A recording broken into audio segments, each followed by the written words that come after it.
खबर असां शेयर कंदासीं। राजा परवेज़ अशरफ सखर में मीडिया सां ॻाल्हि ॿोल कई आहे। संदसि चवणु आहे त 21 डिसंबर मुल्क जे अज़ीम क़ाइद जी शहादत जो ॾींहुं आहे। संदसि इहो चवणु हो त हूअ सिर्फ़ पीपल्स पार्टी न पर जमहूरियत पसंद अवाम जी क़ाइद हुई। सभु हुन जी शहादत ते ॾुख में हुआ। तफ़सील मालूम कंदासीं। लाइन ते मौजूदु आहे KTN न्यूज़ जो रिपोर्टर अनस घांगरो। जी अनस, छा तफ़सील आहिनि?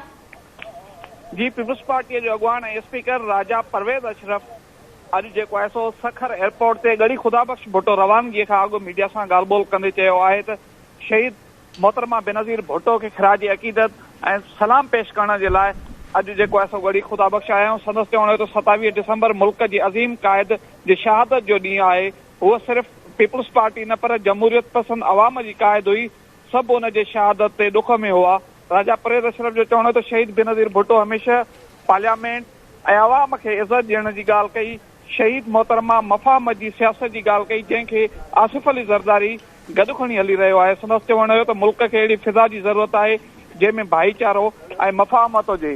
राजा परवेज़ अशरफ साथियुनि सां गॾु हिन वक़्तु सखर एयरपोर्ट खां गड़ी खुदाबख्श भुट्टो वरसी में शिरकत जे लाइ रवानो थी वियो आहे। जी, वॾी महिरबानी नाज़रीन। सखर खां अनस घांगरो तफ़सील ॾिना आहिनि।